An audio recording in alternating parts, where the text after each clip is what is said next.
É isso, pessoal. Olha só, celebramos aqui hoje o 12º episódio do AL Pod. Eu quero lembrar a todos os nossos espectadores aqui que o nosso canal ele é feito no âmbito do empreendedorismo. Então, tudo que é voltado para as questões de oportunidade, cases de sucesso, questões tributárias, fiscais, contábeis, recursos humanos, ou seja, no empreendedorismo em geral, aqui é sua escolha certa. O canal tem crescido exponencialmente, aí eu quero pedir para você que dê o seu like, dê sua curtida, aliás, faça o seu comentário, faça suas perguntas. Hoje teremos um conteúdo de muito valor aqui. Compartilhe aí e clique aí no sininho para receber as nossas novidades, as nossas notificações. Hoje eu vou apresentar para vocês, pessoal, um super convidado. Eu sempre brinco aqui, é piada velha, mas não deixa de ser uma verdade. Aqui, tá que nem o Domingão do Faustão, só vem fera, meu. E hoje não é diferente. Pessoal, quero apresentar para vocês um baita de um amigo, né? Um professor, um treinador, que inclusive eu já fiz parte aí de alguns treinamentos com ele. E realmente ele é muito diferenciado, ele vai trazer questões aqui de colaboradores com problemas emocionais, a gente vai falar sobre conflito de gerações. Então eu apresento a vocês, nosso amigo aqui, o Agostinho Almeida. Agostinho, antes de mais nada, eu quero agradecer pelo seu maior ativo, que é o seu tempo. Eu sei a dificuldade, você não está em São Paulo. Então, de antemão, quero te agradecer e também te entregar esse mimo aqui do escritório. Eu acho que é feito com muito carinho, é singelo, mas receba em forma de gratidão. E meu muito obrigado, meu amigo. Poxa, muito obrigado. É um prazer estar aqui, viu, Cleiton? Um prazer porque faz tempo que a gente não se fala, Exato. Faz tempo que a gente não se conversa e a vida faz isso com a gente, né?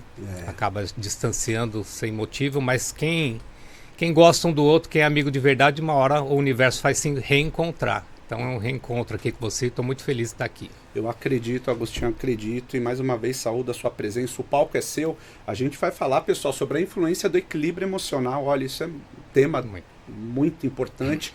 A influência do equilíbrio emocional nos resultados corporativos. Isso é muito maluco, a gente vai discorrer sobre isso. Mas antes eu vou apresentar aqui sua biografia. Ele que é sócio da Pandora Treinamentos na plataforma de formação em psicanálise, é sócio-diretor de centros de estudo da Era Psicanálise Limitada. Eu participei de 6 meses aqui. Eu posso falar que é um sucesso e voltarei para concluir. Estava com outras prioridades para desenvolvimento pessoal. Ele é mentor de comportamento, personal coach, coach sistêmico, master practitioner no PNL, psicanalista, psicoterapeuta, professor em psicanálise, professor de regressão de memória, professor em quântica mental, professor em pós-graduado em psicanálise freudiana, a linha que a gente estuda lá, né? Palestrante, consultor empresarial, head trainer, escritor da série Os Iluminados. Eu li 2. E o que me vem à cabeça aqui é a história de Sofia, cara, Sim. Um fenômeno. Outro dia eu até te chamei para ver se ainda tinha disponibilidade, porque eu emprestei para alguém e simplesmente sumiu. Espiritualista cristão, reikiniano nível 3, formação em Cabala. Ao longo da sua trajetória tem ajudado milhares de pessoas a compreender suas dores emocionais e a reconstruir sua relação consigo mesma.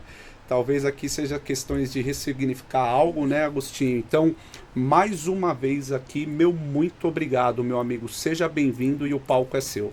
Incluindo aí o marido da Michele, que é minha esposa, que faz a diferença na minha vida, que está ali sentado assistindo a gente. O pai do Guilherme e do Henrique, que já são homens, 29 anos, 27 anos. E eu gosto muito desse título que a vida me trouxe, que é ser professor. Então eu me intitulo professor, com o professor Agostinho Almeida, porque a melhor coisa, acho que é o dom que Deus me deu foi aprender e saber dividir com o próximo. Então eu uso muito isso ao meu favor para poder ensinar as pessoas e ajudar de alguma forma a transformar o mundo. Então, muito obrigado pela oportunidade de estar aqui também. E vamos direto ao ponto, Agostinho. Aqui a gente vai falar bastante sobre o intrigante conflito entre as gerações, né? Entre o antigo gestor, aquele tradicional, aí a gente fala daquela questão de autoridade, de imposição. A gente lembra um pouco do formato do exército, né? Que é a força ali.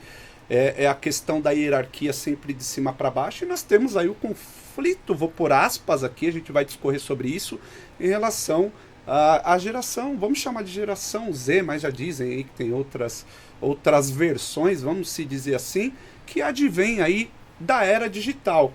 E aí fica aquela grande questão mesmo, aliás, Agostinho, é um conflito de face, de fato, só geracional? Nós estamos falando que é só aquela questão mais tradicional com o sargento versus o mimimi? Nós estamos falando disso ou tem muitas coisas, ao seu ver, por trás dessa mera classificação de conflito? O que você pode trazer aí de base para nós aqui começarmos nosso bate-papo? Quando a gente fala de conflito de geração, nós estamos falando de uma base emocional diferenciada. Uhum. Então nós somos formados todos em 3 estruturas. Uma é a estrutura neurótica, outra é a psicótica, outra é a perversa. A maioria de nós somos neuróticos, a grande maioria. Uhum. Eu costumo brincar que uns mais, outros menos, né? Mas todo mundo é neurótico de alguma forma, né? A estrutura psicótica é aquela estrutura onde a pessoa vive num mundo, mas está vivendo em outro. Então, por exemplo, a esquizofrenia, ele está fora da nossa realidade. Okay. E a perversa são aquelas pessoas que usam a conduta maldosa para obter benefícios. A maioria está nessa estrutura neurótica. Só que nós, a geração que veio antes, né, do milênio, né, nós somos formados numa estrutura onde a gente aprendeu a apanhar, a tomar porrada, a aguentar a dor, a suportar a dor, seja ela qual for. Verdade. E aí, essa turma que aprendeu a suportar a dor, tiveram filhos. Exato. E quiseram fazer com eles diferente do que os pais fizeram com a gente. E aí deram muito acolhimento, ou soltaram demais, ou prenderam demais, e a gente começou a gerar uma estrutura neurótica mais frágil. Então eles, diferente da nossa turma, né, eles não suportam a pancada do jeito que a gente suportava antes. Exato. E o bacana, e aí não é uma coisa ruim, hoje eles conseguem reagir, eles conseguem falar das suas dores, dos seus conflitos. Eles reagem dizendo: isso não é legal, o que você fez comigo não foi bacana. E como a gente vem da estrutura anterior, a gente chama isso de mimimi, pô, o cara se vitimizando. E não necessariamente ele só está fazendo o que a gente não fazia. A nossa estrutura fez a gente se calar e aceitar a pancada. Perfeito. Eles apanham e falam. E aí a gente chama eles de mimimi. Entendi. Então, na realidade, a gente tem realmente uma estrutura mais frágil, que não aprendeu a lidar com a dor. E então, o que a gente precisa é que a liderança hoje saiba qual é o diálogo para lidar com essas pessoas. E aí acho que a gente entra aqui um pouco.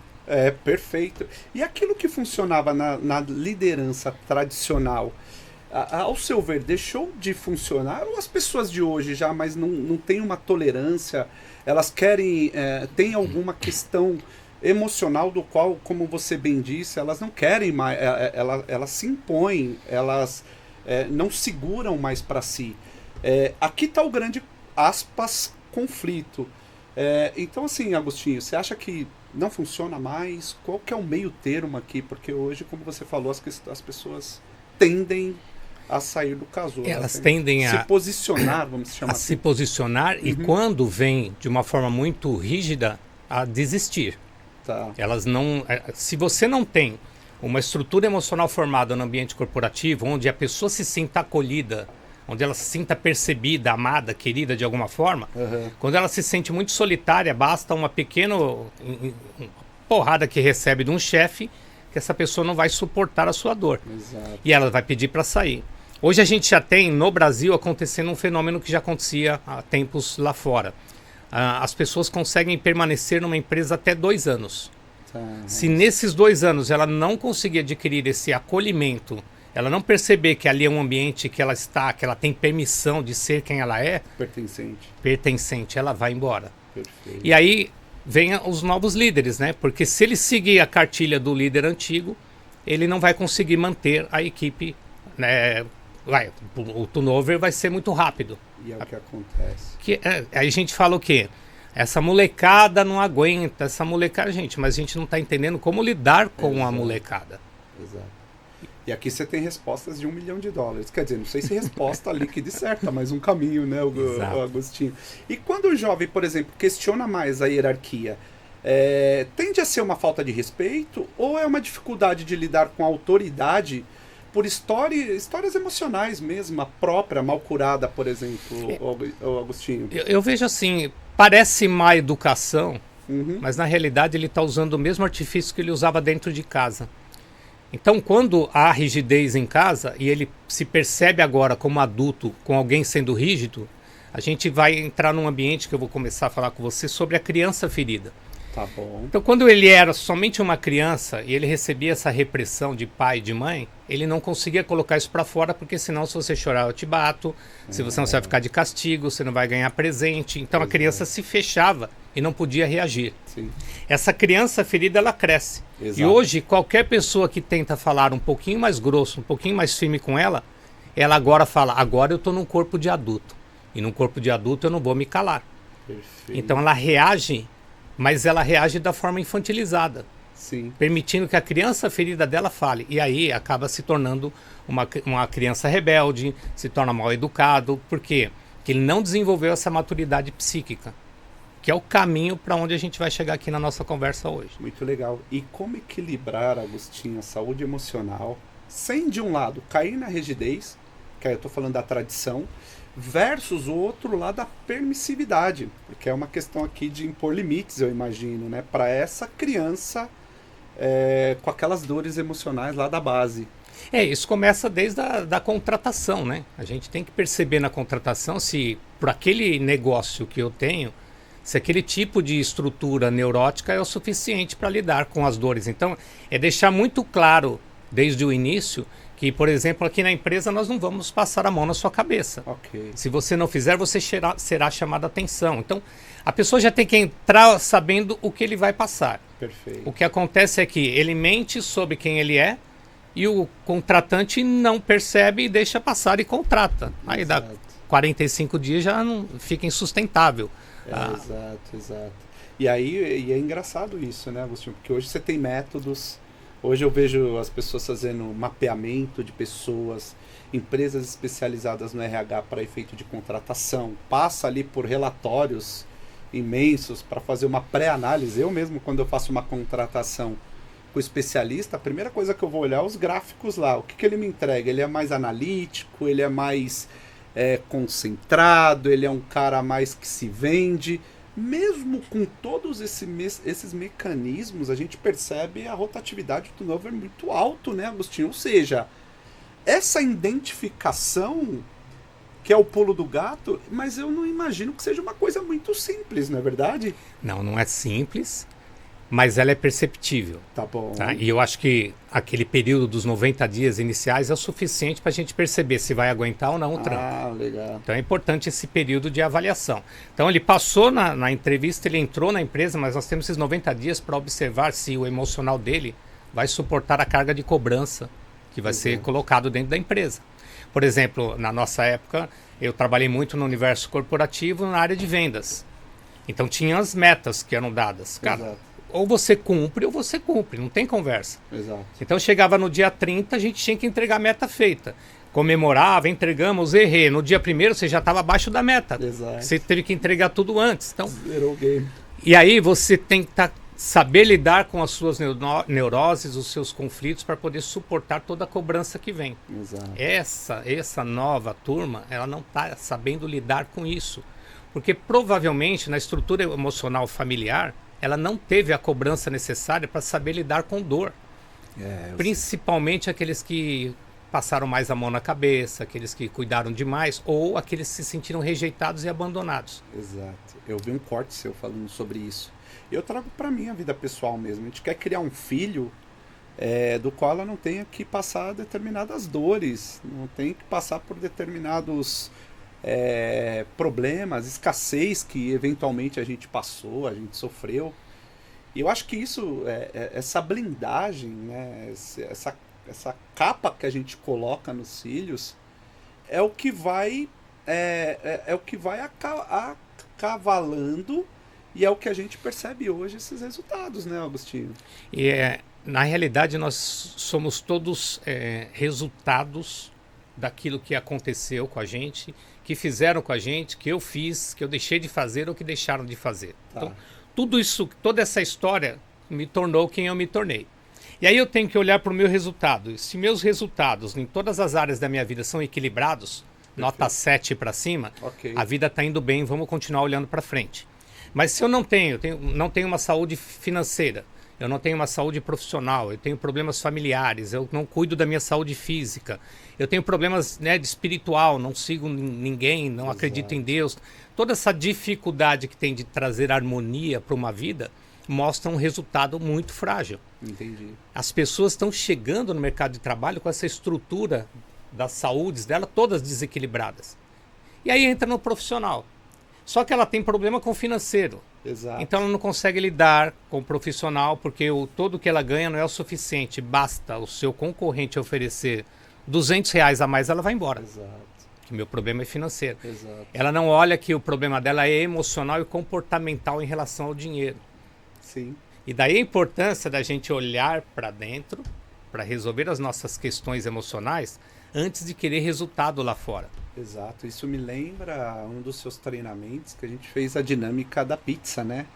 Em que a gente fatia a nossa vida e divide entre emocional, financeiro, profissional, familiar, enfim, Espiritual, social, exatamente. afetiva. E o que você está falando é exatamente isso. A gente tem uma vida em equilíbrio. Exato. Talvez um ponto abaixo do 7, ok, mas ali é um ponto de melhoria e ajuste. Agora, quando você olha e você tem vários no gráfico, vários itens da sua vida emocional, principalmente, muito baixo, é algo que precisa ser tratado, né, Agostinho? Perfeito. Na sua base, né? Perfeito. E isso cabe não só para o operacional, isso é na liderança também. Exato. Porque o líder pode ser um grande profissional, mas ter problemas financeiros. Ser um grande profissional, mas estar com um problema familiar. Exato. Isso, a pessoa fala assim, não, você tem que deixar os seus problemas em casa. Problemas da rua ficam na rua. Não tem como. Isso. A sua mente. Vem junto. Exato. A gente só não traz, né? Minha mulher, meus filhos vieram trabalhar comigo, meus problemas. Não traz. Exato. Mas eles vêm junto. Então, esse cara ele pode se tornar, às vezes, um líder agressivo e não é com aquele funcionário. Ele descarrega naquele funcionário, mas é o que ele gostaria de descarregar lá na esposa dele, lá no filho dele. Exato. Então, esse controle emocional cabe em qualquer ambiente do corporativo. E é engraçado você falando isso. Eu tenho o nosso amigo Rogério, que veio aqui, passou pela banca aqui com a gente.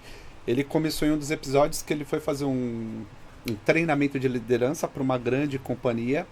E quando chegou lá, a primeira coisa que os colaboradores disseram foi: mas meu chefe vai participar? Porque tudo que você está falando, amanhã ele vai brecar. Então, ou seja, se ele não vier e não vestir entender que isso vai trazer esses resultados que você veio aqui propor, ele vai ser a principal barreira. Então, ele precisa ser trabalhado antes de mais nada, né? Agora, Agostinho, essa busca incessante por resultados, essa pressão por resultados, você falou sobre isso agora um pouco. Ela ativa feridas emocionais antigas para esse colaborador que vive sob pressão aí, essa nova geração? Principalmente quem passou por isso dentro de casa.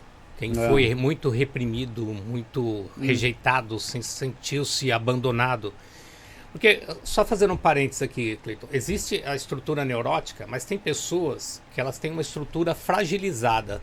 Elas têm mais dificuldade de lidar com a dor do que outros que têm uma estrutura mais forte. Mesmo essa geração, tá? Tá bom. Então você vai ter uns meninos de 25, 20 anos de idade, umas meninas dessa idade, que vão lidar muito bem com a pressão, porque ela teve uma estrutura emocional mais forte. Okay. E é baseado nas questões familiares, como ela observou tudo. Sim. E aí vai ter gente que não vai ter essa estrutura. Então basta alguém falar um pouquinho mais grosso com ela já se desestabiliza, ela já se perde, ela já se infantiliza. Perfeito. Então essa infantilização é o que está aparecendo com muita frequência no universo corporativo. Das pessoas que não estão sabendo lidar com essas cobranças. Então é muito da estrutura familiar. Perfeito. E é por isso que você vai ver eu e outros players falando sobre comportamento humano e dando a importância da aproximação do pai e da mãe de uma forma muito mais afetiva dos seus filhos, para que a gente consiga uma nova geração muito mais estruturada. Então tem um trabalho muito grande que a gente faz na internet para a nossa geração, para essa que vai chegar que depois dessa, que vai ser nossos netos, que serão os jovens de 2040, 2045. Eles já têm que estar numa estrutura mais forte. Exato. Só que os pais precisam ouvir isso hoje e esses jovens precisam escutar a gente hoje para falar, cara, eu quero que os meus filhos sejam diferentes. Então vira para aquela câmera ali e faz esse recorte, Agostinho, porque isso aqui é uma frase de $1 milhão. É importante que vocês, pais de hoje, estabeleçam uma comunhão com seus filhos de uma forma extremamente afetiva, para que eles percebam que existe amor envolvido nas suas relações e para que eles tenham uma base mais forte, estrutural, familiar. Só assim nós teremos novos adultos no futuro, cuidando das novas crianças de uma forma mais estruturada e equilibrada. Jamais acha que você já perdeu tempo e que já passou. Não importa se ele é um adolescente, se ele é um jovem. Aproxime-se do seu filho, tenha, né, o desejo de dar o melhor para ele e que ele perceba que você está sendo honesto e verdadeiro. Buscar dinheiro, buscar riqueza é importante, mas a gente não pode. A maior riqueza, né, a gente vai encontrar dentro de casa. Então começa a melhorar a sua estrutura familiar, porque a gente vai contribuir para uma humanidade muito mais saudável no futuro. O dinheiro naturalmente vem se você sair de casa e for trabalhar. Então é mais ou menos esse caminho que a gente quer. Muito bom. E Agostinho, olha só, existe aqui uma dificuldade maior dessa geração em lidar com a frustração, ou na verdade, isso sempre existiu, mas que hoje ele é mais visível, ele é mais palpável, vamos dizer assim. Existe não só jovens, existem adultos de 40, 50 que não conseguem lidar com suas frustrações, né? Sim. O Freud, ele trabalhava com uma sequência emocional, onde ele dizia que tudo parte de um desejo. Quando esse desejo não é realizado, eu fico frustrado. E quando eu fico frustrado, eu sinto raiva. E se eu sinto raiva, eu tenho desejo de destruir. E se eu destruo, eu posso sentir culpa. E se eu sentir culpa, eu vou reparar ou eu vou me punir. Esse é o caminho da sequência emocional. Para que eu não caia na destruição, na culpa, eu tenho que parar na minha frustração, na minha raiva. Perfeito. E aí, a frustração, o que eu tenho que fazer? Ou eu adio o meu desejo, ou eu aceito que ele não vai se realizar. As famílias, as pessoas não têm nem ideia de que isso acontece. Verdade. As pessoas vivem essa estrutura da sequência emocional no automático. Basta uma frustração, por exemplo, você está querendo atravessar o farol, né, tá no amarelo, e o cara da sua frente freia e você tem que frear. Nessa hora você já sente raiva do cara, porque dava para ele ter passado, e eu também. Você já xinga o cara de repente por não ter um equilíbrio, acaba xingando a pessoa.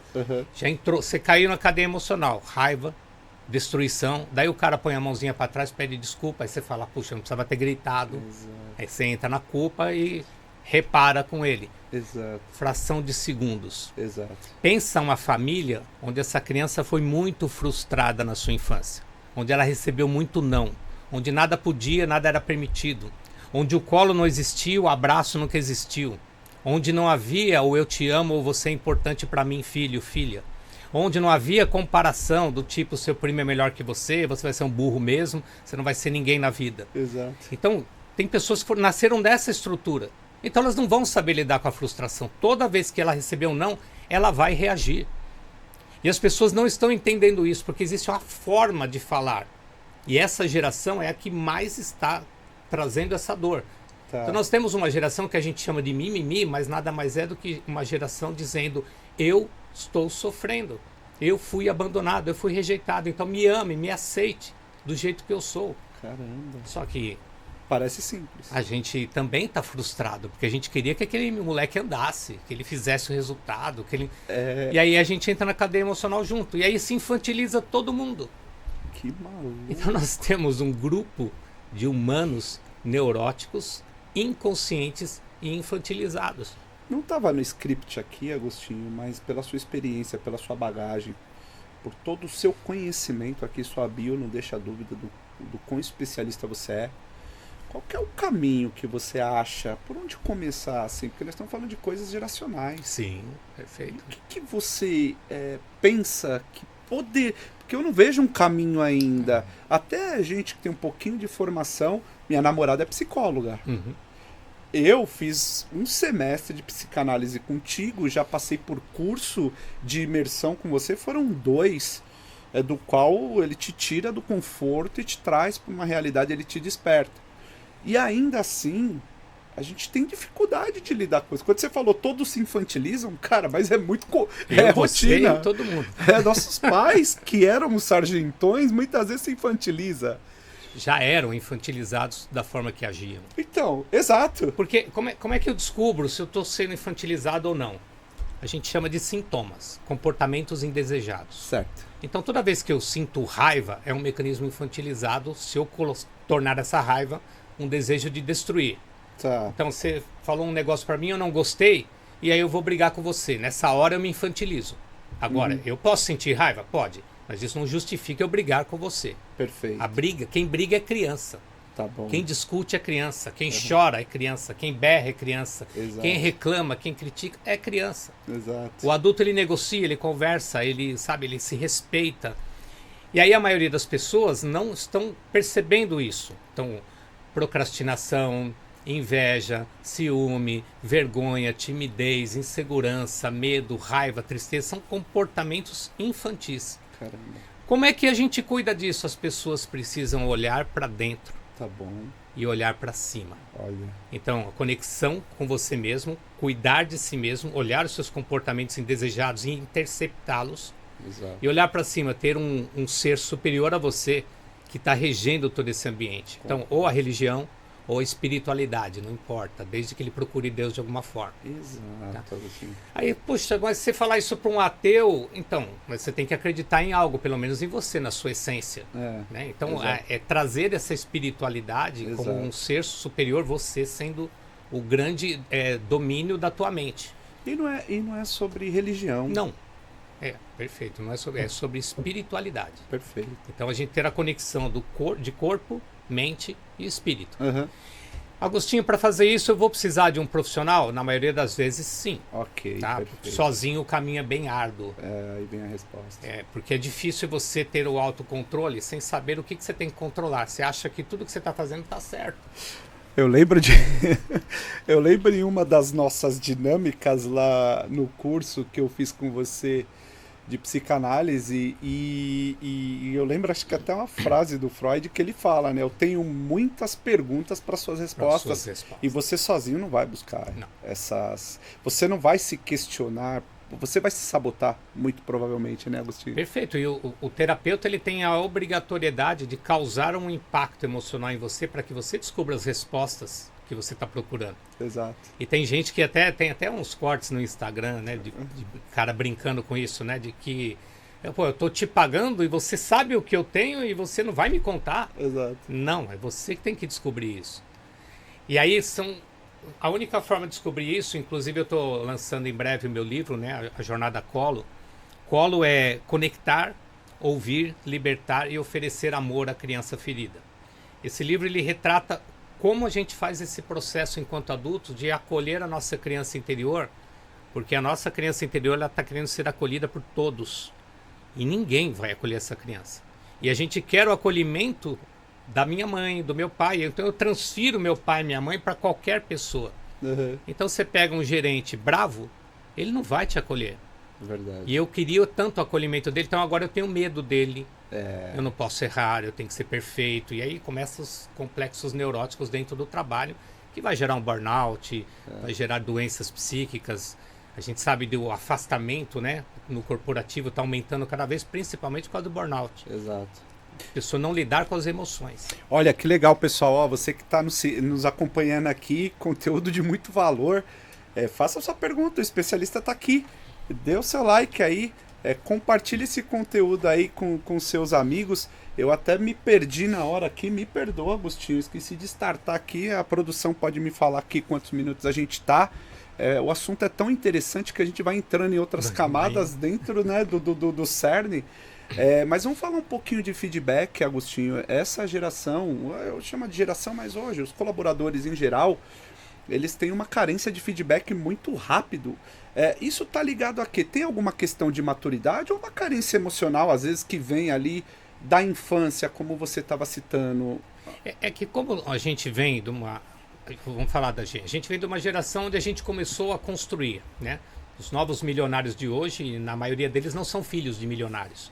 São pessoas que vieram do nada e conseguiram construir riqueza. Certo. Essa galera que chega, às vezes, vem filho desse pai rico que veio do nada. Sim. E esse pai rico, ele quer que essa criança, esse adolescente, seja igual a ele. Ele não vai ser.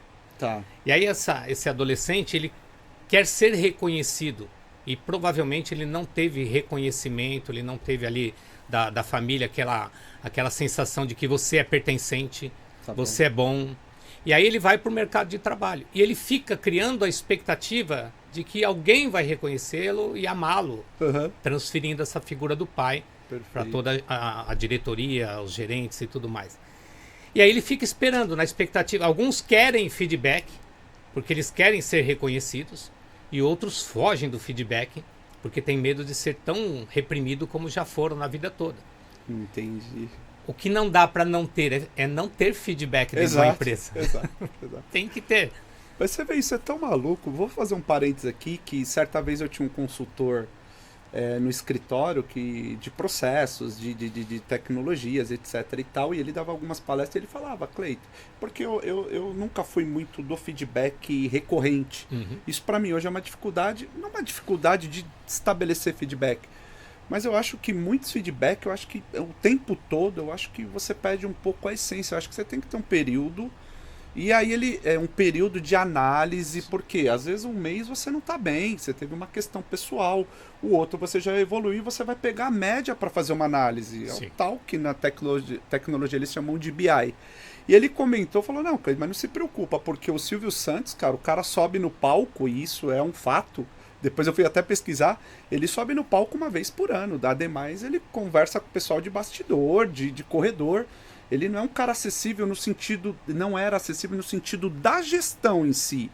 Pessoalmente, claro, um puta cara do bem e tudo mais. Então, assim, eu para mim, como líder, como gestor, eu tenho uma dificuldade também de feedback. Eu acho que perde um pouco também da essência. Equilibrar isso também não é uma tarefa muito fácil, eu imagino. No ambiente da gestão, a gente tem que ter o controle de tudo, né? Sim, todas as pessoas. Eu tenho que saber como o time está lidando. Então, se eu já percebi uma defasagem de entrega de algum elemento, né, de algum colaborador, eu tenho que chamar no canal, não necessariamente o feedback, mas fazer uma pergunta, está acontecendo alguma coisa? Exato. É diferente do gerenciamento antigo, da gestão antiga, onde ele falava, eu vou te mandar embora se você não trouxer resultado. Exato. Sem querer saber o que estava acontecendo. Verdade. Então a forma de abordagem, ela faz uma diferença muito grande. Caramba. Porque quando você pergunta, está acontecendo alguma coisa, essa pessoa está sendo acolhida. Você está sendo receptivo. Você está pondo no colo e falando, vai, me fala, o que está acontecendo? Posso te ajudar? E aí pode ser alguma coisa pesada, pode ser não tem nada. Se ele for grosseiro, aí você fala, bom, então você entrou na minha lista aqui, amigo. Exato. Eu estou tentando te ajudar e você estava rebelde. Exato. Então, Exato. E isso... eu tenho muitos cases, mas um deles, às vezes, eu tinha receio de falar para a pessoa. Uma ex-colaboradora, não vou citar o nome, embora ela acharia muita graça, e ela sabe disso. Porque conforme ela entrava na minha sala, eu já ficava em pé com a mão atrás da cadeira aqui. Em posição de que eu tô com pressa, eu preciso sair. Porque quando você acolhia, cara, aí era uma bíblia, a bíblia no sentido da palavra, no sentido de longas histórias. Eu não tenho tempo para isso. Aí eu tinha que dar esse... Mas é claro, tem pessoas que realmente, se você conseguir conduzir com objetividade, esse caminho do acolhimento... de se colocar à disposição, eu acho que esse é o caminho. Acho que vocês colocou a palavra aqui, Agostinho, acho que muita forma, né? Não importa a geração, eu acho que é a forma com que você aprende com isso. E o líder, mesmo o líder, tá tudo bem o cara melhorar, o líder que a gente tá falando agora, da hierarquia, do sargento, tá tudo bem esse cara miscigenar para essa geração, para ele ser um cara equilibrado. E tudo bem, tem hora que ele tem que ser mais enérgico, Exato. Ok. Eu acho que é muito sobre o equilíbrio, não é isso, Agostinho? E principalmente do gestor. do cara que está por cima, né? O Sim. CEO, o diretor, o gerente. Porque ele tem que saber que o time dele, que vai falar direto com o colaborador, esse time eu sei como falar com o meu time. Então eu tenho uma reunião onde está todos os líderes aqui na banca comigo. Então eu vou falar de uma forma generalizada. Só que eu sei que 3 desses caras funcionam na porrada. Os outros 8 funcionam no acolhimento. Exato. Esses 3 aqui eu vou bater. Vocês entenderam? Entenderam? Depois eu quero conversar com você. Eu vou chamar individualmente essa turma. Perfeito, perfeito. Porque cada um tem a sua forma de receber, mas eu preciso saber como eles funcionam. Exato. Ah, Agostinho, mas eu não tenho tempo para isso, então dificilmente você vai manter a equipe. Exato. Se você não tem tempo para cuidar dos seus líderes, Exato. sua equipe, você vai perder os seus líderes e às vezes são grandes valores que funcionam diferente. Exato. E Agostinho, por exemplo, o que faz uma pessoa se conectar hoje a um projeto, a um trabalho hoje? É salário, é ambiente, ou quando aquilo que hoje vai preencher algum vazio dessas situações que você colocou lá de base? A estrutura independe do ambiente. Tá. Então, você mudou de empresa, a sua estrutura emocional Ela junto. tá lá. Ela é base. Exato, tá? exato. É como você vai se portar e como esse ambiente vai te acolher. Tá bom. Então, se a pessoa se sente acolhida e querida dentro de um ambiente, não estou falando que é passar a mão na cabeça e pôr no colinho o tempo Exato, todo, não é exato. isso. Tá? Mas ela tem que se perceber como importante naquele grupo. Então, isso o dinheiro não paga. Exato. Ela vai ficar porque ela sabe que ali ela tem condição de mostrar o seu valor. Sim. Quando ela vai só pelo dinheiro e chega num ambiente que não é nada acolhedor, né, não é nada dinâmico para ela, independe do dinheiro, ela vai embora. Tá bom. Então, o dinheiro não está na frente dessa molecada, a maioria. Ok. O que está na frente é o acolhimento e o ambiente onde ela vai estar. Sim. E quando se fala, por exemplo, em pessoas que querem propósito, é um propósito real? Ou ela está de alguma forma ali, é uma tentativa de dar sentido para essas dores internas, Agostinho? É que algumas pessoas entendem propósito como meta e objetivo. Tá. E propósito é algo muito mais profundo. Ah, Então, por exemplo, eu trabalho com pessoas, mas eu tenho atividades dentro do meu dia que não são legais, eu não gosto de fazer, mas eu tenho que fazer. sim. Essas atividades não têm a ver com o meu propósito, é uma obrigação, mas eu preciso entregar. Sim, sim. Agora, quando eu vou para o palco, quando eu venho para cá, para frente do microfone, quando eu vou falar com pessoas, quando eu dou um atendimento terapêutico, mentoria, aí eu estou diante do meu propósito, ajudar e contribuir com pessoas para o mundo, para Ok. transformar o mundo. Ok. A maioria das pessoas, elas não têm o propósito, e o propósito ele tem a ver com o que você vai fazer em relação ao que você faz para entregar algo para o mundo. Sim, sim. Algumas pessoas podem dizer para Deus, de volta a Deus. Perfeito. Deus te deu esse emprego e agora o que você vai fazer para entregar para o mundo de volta para Deus o que você está fazendo? Uma espécie de retribuição. E a maioria das pessoas está pensando em casa, carro e apartamento, filho. Ela não está pensando em entregar nada para o mundo. Elas querem o ego. Cara, eu tive um episódio aqui, nosso amigo Lincoln Lopes. E olha que legal, ele faliu, ele quebrou, ele veio aqui contar os meandros disso. Ele tinha uma aplicação muito alta, vivia de renda, e ele falou que antes de quebrar, ele é novo, deve ter seus 33 anos. Isso aconteceu uns 4, 5 anos atrás. Essa perda desse valor financeiro, desse investimento financeiro. E aí ele falou uma coisa que super interessante, que conecta muito ao que você está falando. Ele falou: Cleiton, antes eu só queria ser um milionário por si só. Eu queria ter uma Ferrari. Ele tinha um baita carro do ano já, mas ele estava construindo para ter uma Ferrari e tal. Era o sonho dele.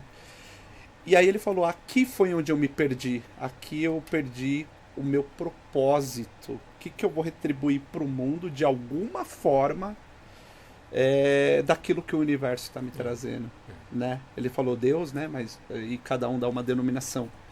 E é sobre o que você está falando, né? Você, por exemplo, ajuda pessoas hoje. De repente as pessoas se sentem bem, por exemplo, fazendo uma ação social. Sim, sim. Né? Eu, quando alavanquei a minha carreira, que as coisas começaram a acontecer, eu lembro que eu ajudava uma instituição sem fins lucrativos, jovens que eram separados dos pais por maus tratos, violência doméstica, enfim, tudo que você pode imaginar. E eu frequentava lá muitos anos, ajudando. Eu era o tio do churrasco, aquela coisa. E um dos natais, ele me liga e falou: tem uma notícia boa e uma ruim para você. Ele falou: a boa é que, poxa, você é um voluntário há muitos anos, já fizemos viagem juntos, inclusive com as crianças. Então, assim, a gente está pegando alguns voluntários que a gente entende que tem perfil para passar o Natal com essas crianças, porque a gente precisa dar férias para os funcionários, senão os encargos é muito alto, hora é tal. Eu falei, pô, isso é uma baita de uma notícia, eu tô super feliz, minha família vai adorar. Aí ele falou, agora eu tenho a notícia ruim. Aí eu falei, pode falar. Eu não posso separar os irmãos, são 3. Aí eu falei, pô, a notícia é melhor ainda. Sim. E isso é um propósito, pra mim, até me arrepia, Agostinho. Foram dias maravilhosos, era pra passar ali acho que uma semana. Ficaram 15 com a gente. E o que eles nos ensinaram nesses 15 dias é coisas do tipo, antes de almoçar, o menorzinho, o Joãozinho, hoje deve estar grande, devia ter seus 5, 6 anos, falou, tio, antes da gente almoçar eu queria fazer uma oração. Até tô arrepiado, Agostinho. Eu queria fazer uma oração e pedir agradecer a Deus pelo tio Cleiton e pela família por ter nos acolhido, cara. E para mim, Tem preço isso. para mim isso é propósito, cara. O que nós fizemos na vida, tudo bem, eles nos transformaram, mas eu tenho certeza que diretamente, de alguma forma, a gente contribuiu ali para um mundo melhor, né, Agostinho? E isso, quando dentro da empresa não tem a empresa também não tem um propósito, o profissional chega para trabalhar ali numa empresa só por necessidade, porque ele não vê propósito nem na empresa. Exato. Então ele trabalha por necessidade, e trabalhar por necessidade cansa. Então é quando ele tenta mudar. Eu vou para uma outra, e aí ele encontra dentro de uma empresa um propósito, um líder que tem propósito, um CEO que faz a diferença. E às vezes essas pessoas engajam nisso porque elas seguem o propósito da empresa. Perfeito. O que pega é que a maioria das pessoas elas nem sabem o que é propósito. Elas trabalham com metas, objetivos, cobrança e resultado. Exato. E resultado vem. Vai ganhar dinheiro, vai construir riqueza, vai. Mas vai ser, eu conheço pessoas, né, que têm riqueza e que não têm propósito. Exato. Então elas estão tristes. Nossa, é verdade. E essa troca de trabalho, essa busca incessante por alguma coisa, isso é reflexo de dessas pessoas permanecerem quando surgem conflitos, ô Agostinho? Na realidade elas estão perdidas, né? Elas não se encontraram. Então elas estão buscando o tempo todo. Então é um conflito o tempo todo. Então é aquele jovem que começa a estudar psicologia, no meio do caminho ele para, vai para nutrição, aí ele para, vai tentar o direito, ele não sabe o que ele quer. A maioria dos jovens não sabe o que quer, eles saem do segundo grau, né, do ensino médio, sem saber para onde vão. E às vezes pegam algo que vem os pais falar, vai ser advogado, filho, vai fazer medicina, vai tentar alguma coisa. E eles entram nesses ambientes sem nenhum propósito, por necessidade ou porque o pai e a mãe mandou. Então, por mais que eles estejam tentando, eles não encontram lugar nenhum, porque eles não encontram o propósito, o verdadeiro motivo de acordar de manhã e trabalhar. É um vazio. Nossa, que interessantíssimo. E como criar, Agostinho, não sei se tem uma resposta pronta, mas como criar conexões, então, aqui, reais, profundas, nessas relações profissionais? Se eu soube perguntar aqui, porque é um vazio. A pessoa, então quer dizer, enquanto ela não identificar esse propósito, talvez isso seja perene? Talvez, a resposta é essa? Talvez seja perene, talvez a gente vai continuar a sofrer. Eu acredito que alguns anos ainda a gente vai sofrer essas consequências dessas estruturas frágeis que aconteceram, né? Estrutura neurótica não equilibrada. Isso em função também dos gestores, por não saberem achar o seu próprio eu. Nossa. Que essa busca, ela é totalmente individual, Cleiton. Eu costumo brincar, né? Eu falando para vocês aí agora. Cada um precisa cuidar da sua vida. A gente ainda tem muita gente colocando a responsabilidade no pai, na mãe, no vô, na avó, e colocando nos antepassados a responsabilidade pela pessoa que você se tornou. Não. Se você continuar olhando para isso, a sua vida não vai avançar. Então imagina que cada um de nós comece a cuidar da própria vida, da estrutura emocional, buscando ser uma pessoa melhor neste mundo. Sim. O mundo se torna melhor. A questão é que as pessoas não receberam essa influência, elas vão para o mundo sem essa influência e quando chegam no ambiente de trabalho, encontram um ambiente sem essa influência também. Então está todo mundo perdido.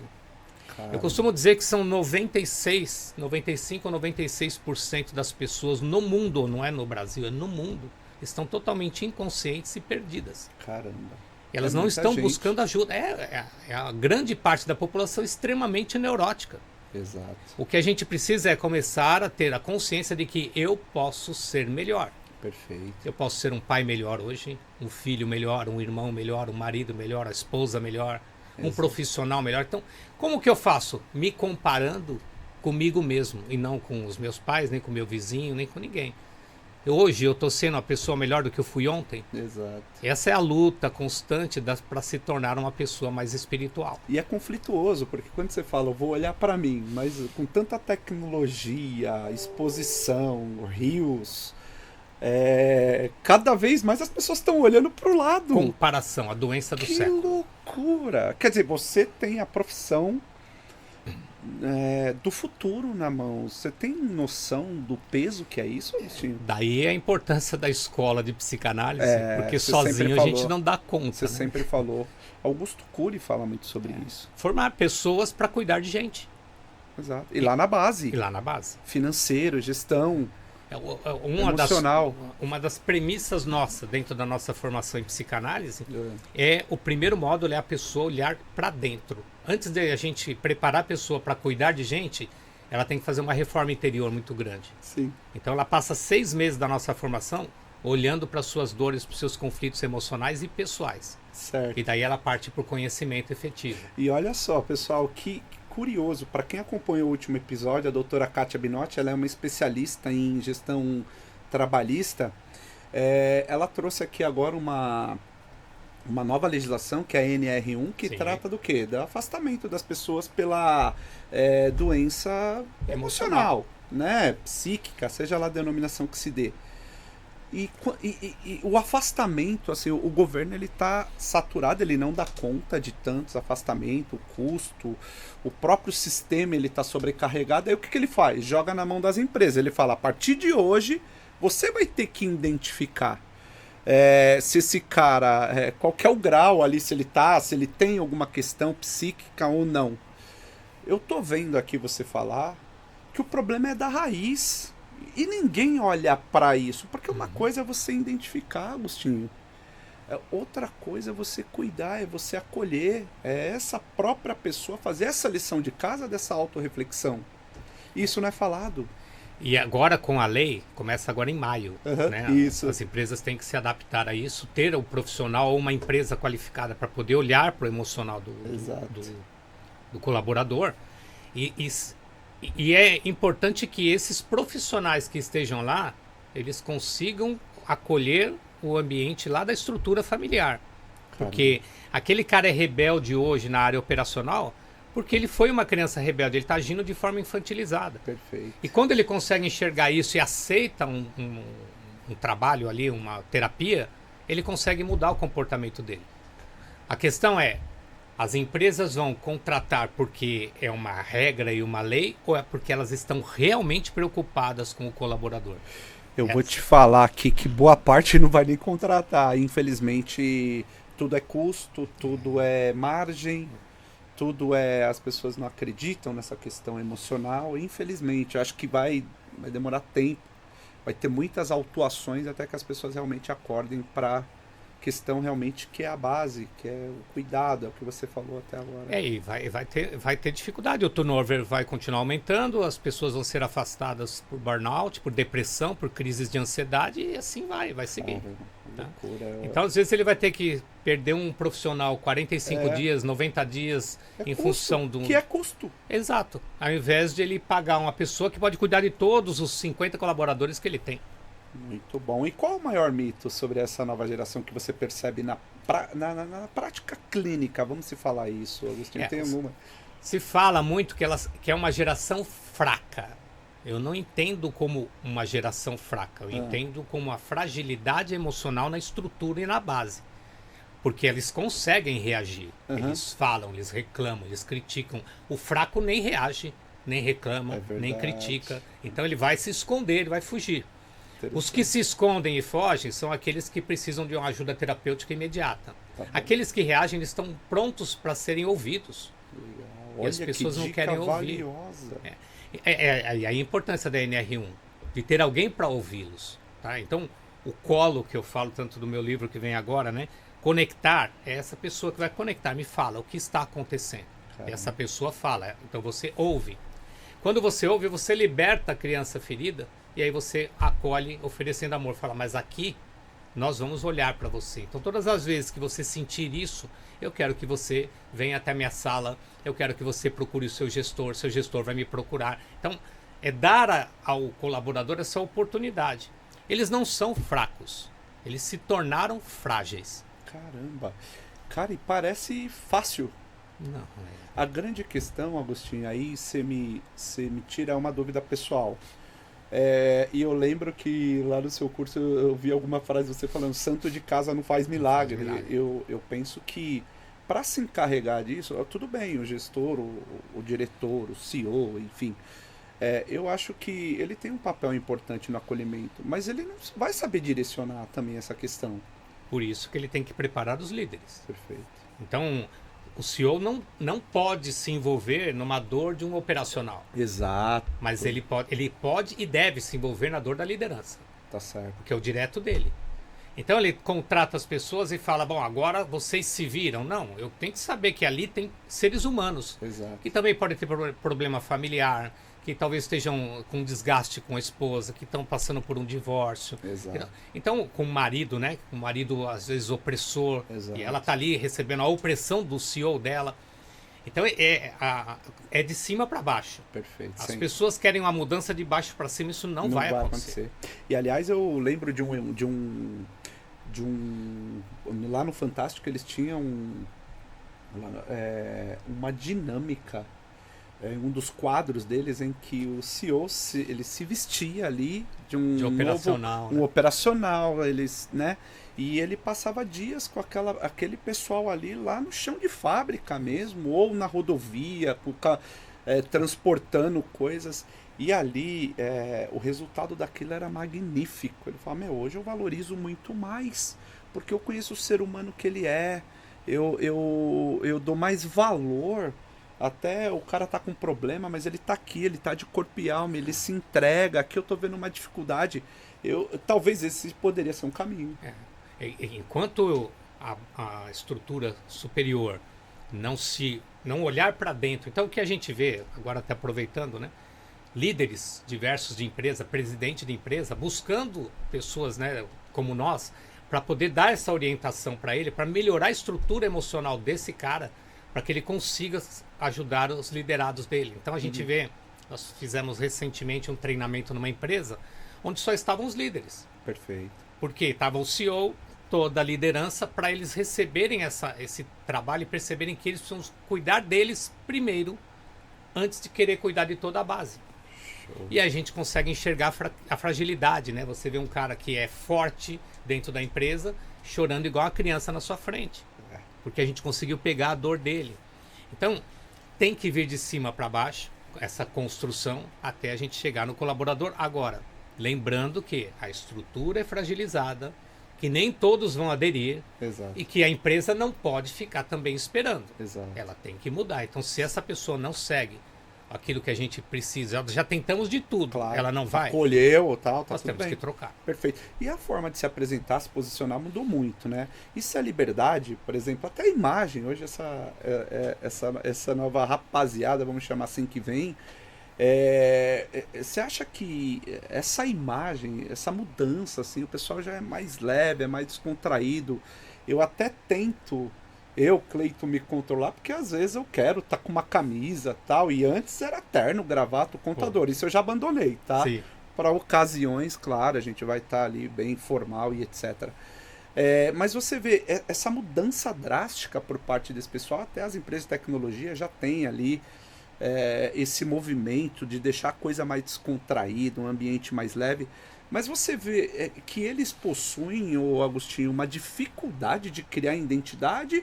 Ou você acha que não? Assim, essa questão de imagem é uma questão revolucionária mesmo, que você pode produzir independente da sua imagem? O que você enxerga nesse ponto aqui? Eu gosto da ideia que, independente da imagem, a pessoa produza. Tá. Então, se ela consegue produzir independente da imagem, é legal.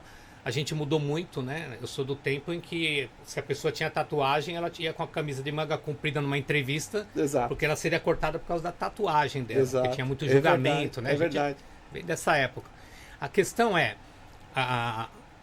se essa pessoa ela quiser buscar graus mais elevados, ela precisa se adaptar a esses andares. Então, no andar operacional, a gente tem uma liberdade de apresentação. Aí eu quero subir um degrau, eu quero ir para a liderança. Então, aqui na liderança, como é que a liderança se posiciona? Como é que a liderança se veste? Então, essa pessoa quer vir para cá. Se adequar. Se adequar e se adaptar ao novo ambiente onde ela vai estar. Justo. E não tem problema. Então, se a minha empresa tem essa liberação no operacional, tá tudo bem. Só que você quer subir, então você vai ter que mudar a sua forma de ser. Exato. Mas no final do dia, o maior desafio da liderança hoje é lidar com processos ou com pessoas emocionalmente imaturas ocupando funções importantes. Ainda é lidar com pessoas. A gente sempre vai ter essa dificuldade. Ah, mas e se a IA entrar, ainda vai ter pessoas. Tá. Então a gente precisa saber lidar com pessoas. E para eu aprender a lidar com pessoas, eu preciso aprender a lidar comigo. Então como é que eu posso cobrar de você, meu colaborador? Imagina você é meu colaborador, eu sou seu líder. Como é que eu posso cobrar de você resultado? Como é que eu posso cobrar de você calma, paciência, tranquilidade, se eu sou essa pessoa totalmente que não dá resultado, que eu não tenho paciência, calma? Exato. Então, antes de eu querer mexer lá na base, eu preciso mudar aqui. Exato. E a minha base precisa perceber a minha mudança. Uhum. E aí, com a mudança percebida, eu aceito ou não. Se eu não aceitar, você tá fora. Perfeito. Por quê? Porque eu tô querendo ser uma pessoa melhor e você não quer, então, cara, você não serve para mim. Sim, Tá? sim. Então, a maior dificuldade, sim, é lidar com pessoas. Uau, pessoal, ó, caminhando aqui para as linhas finais, o tempo voa, nós estamos com quase 1 hora aqui, Já. Agostinho, hora voa, o tema é muito gostoso, é prazeroso, porque é o assunto do momento em que ainda o empresário não tomou ciência, não tomou mão ali, posse de que às vezes ele está perdendo grandes diamantes, está tendo um custo da rotatividade em detrimento ao fato de olhar com mais calma, com mais ser mais receptivo, ser mais acolhedor. E sabe, Cleito, complementando o que você está falando, o empresário está comparando o colaborador com ele mesmo. Eu não era assim. Calma, você é diferente em toda a sua estrutura. É óbvio que você não era assim. A gente não sabe o que aconteceu com esse cara que você contratou. Exato. Então eu preciso saber. Ou eu tenho que ter alguém embaixo de mim que saiba. Exato. Porque aí eu vou entender se esse cara serve ou não para a empresa. Mas eu tenho que entender a estrutura dele e se dá para consertar. Exato. E aí, se eu comparar comigo, que nem o meu jeito de ser, o seu jeito de ser, é resultado. Vamos fazer. Se tiver coisa ruim, a gente pula por cima da pedra, a gente sobe a montanha. Perfeito. Mas essa molecada não pula a pedra. Ele vai perguntar, pode pular a pedra? Exato. Aí você fala, pula, eu sei que você consegue. Exato. Aí ele vai conseguir pular. Exato. Então, mas ele vai perguntar e vai questionar. Mas o porquê? Mas por que tem que pular? Não pode dar a volta? Exato. Também pode, só que demora mais. Então a gente vai saber lidar com cada um de uma forma diferente, nunca se comparando com a sua estrutura emocional. Perfeito. Olha, várias dicas valiosas aqui para os líderes. E caminhando para linhas finais, Agostinho, você vê alguma receita do bolo para reter esse. Porque às vezes é um talento, mas sim, por questões emocionais, como a gente discorreu o tempo todo aqui sobre, ele vai embora. Porque ele está desestruturado de alguma forma emocionalmente. Você falou aqui, a terapia pode ser um caminho, mas agora falando para os empresários mesmo, o que você. Qual alternativa que você dá, qual a receita do bolo que você deixa aqui para que ele deixe de ter custo com rotatividade e de fato ele consiga compreender que ele está tendo custos elevados ali e poderia reter alguns talentos? Eu diria para o empresário que você precisa cuidar da sua liderança. Primeiro com aqueles que vão conversar com seus colaboradores. Antes de querer mexer na estrutura mais frágil que é o colaborador lá, o operacional, você precisa saber quem é que está cuidando deles. Então, se você tiver uma equipe muito bem preparada e equilibrada, se você é essa mulher, esse cara equilibrado e preparado, eles vão conseguir equilibrar e preparar toda a base. Se você quiser consertar da base para dentro, você vai destruir a sua empresa, não vai dar certo, porque essa equipe operacional ela não está preparada para ser cobrada dessa forma. E aí os líderes vão estar apanhando de você, e não vai consertar a estrutura que está fragilizada por sua responsabilidade e a responsabilidade da sua liderança. Perfeito. Olha, pessoal, que aula aqui. Eu quero por fim aqui, ô Agostinho, agradecer, como eu sempre falo, o seu maior ativo, que é o seu tempo, sua disponibilidade. Você veio de longe, veio do interior, aí, trânsito de São Paulo, uma sexta-feira e assim, agradecer demais a você. Eu quero que você fale sobre seus projetos, seu status quo. Faz algum tempo que a gente não se fala, né? Vi que você tá muito forte nas mídias sociais. Compartilha com a gente, embora a produção vai colocar ali. Fala um pouco sobre seus projetos, como é que tá a vida profissional aí, como é que estão os seus projetos, sua vida pessoal, enfim, o palco é seu aqui pra gente finalizar esse bate-bola. Eu tenho duas frentes de trabalho hoje, o Centro de Estudos Nova Era, onde eu sou sócio com a minha esposa Michele, onde a gente ali tem trabalhos, né, comportamentais, então a gente prepara profissionais para cuidar de gente. Tivemos recentemente uma formação em regressão de memória somente para terapeutas. Temos um treinamento que vai acontecer em outubro chamado Poder do Eu Sou, que é algo para você se conectar com a sua espiritualidade, para você ter essa conexão com Deus. É um day use, um dia inteiro num hotel ouvindo sobre isso e olhando para dentro de uma forma muito intensa. No Centro de Estudo Nova Era, a gente também atende as empresas no corporativo, dando treinamentos para a liderança no âmbito comportamental, mudança comportamental, numa visão interior, olhar para dentro. Tá? Dentro desse trabalho corporativo, a gente tem também a Pandora Treinamentos, que olha e fala também muito com o corporativo, mas lá eu sou sócio na plataforma da formação em psicanálise. Então nós temos a formação em psicanálise clínica no EAD e temos também a pós-graduação em psicanálise clínica agora. Então, se você tem interesse em entrar para o trabalho da saúde mental, entrar nesse corporativo lá pela NR1, você precisa ter uma formação e a psicanálise te dá esse suporte e essa formação para você atuar nessa área do contato com as pessoas, de cuidar de gente. Sou escritor, né? Então agora eu estou lançando em breve um novo livro, A Jornada Colo, onde a gente fala sobre a conexão da criança interior e as mudanças que acontecem quando você consegue acolher a sua criança interior. E na internet a gente está falando com muita família, muitas pessoas, mostrando que se você não olhar para dentro e não olhar para cima, a sua vida vai continuar a mesma e você precisa começar a colocar em prática novos valores na sua vida, e é por isso que a gente está lá falando com vocês todo dia. Muito bom, Agostinho, cara, que aula. E eu não vejo a hora de lançar esse livro aí. Você me avisa, faz questão. Bom, agora estou te acompanhando e parabéns aí por todo o seu trabalho, pelo seu crescimento exponencial. Acompanhe suas mídias, assim, para mim é uma surpresa muito grata, mas é algo que era muito perceptível para quem olhava, por todo o seu engajamento lá atrás, por todo o seu conhecimento, por tantas vidas que você transformou e que me ajudou naquele momento. Então, meu amigo, mais uma vez, gratidão. Eu espero que hoje esse podcast nos conecte. Quem sabe eu vou voltar lá para finalizar o projeto do desenvolvimento pessoal, o autoconhecimento, que é a psicanálise. E vocês, pessoal, olha, espero que vocês tenham gostado aí.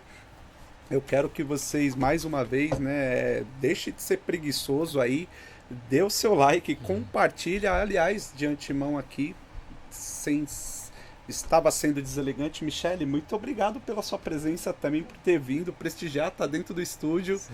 Energia boa aqui, que bom, tá? Obrigado pela sua presença também. E voltando aqui, pessoal, dê o seu like, compartilha, escreve aí uma dúvida, se tem problema aí de comportamento com os seus colaboradores. Esse vídeo vai para toda a minha carteira lá do escritório. Nosso mailing é muito grande, eu tenho certeza que você vai ter dores aí. Compartilha com a gente que o especialista tá aqui. Tá certo? Um grande abraço aí e até o próximo conteúdo. Até mais.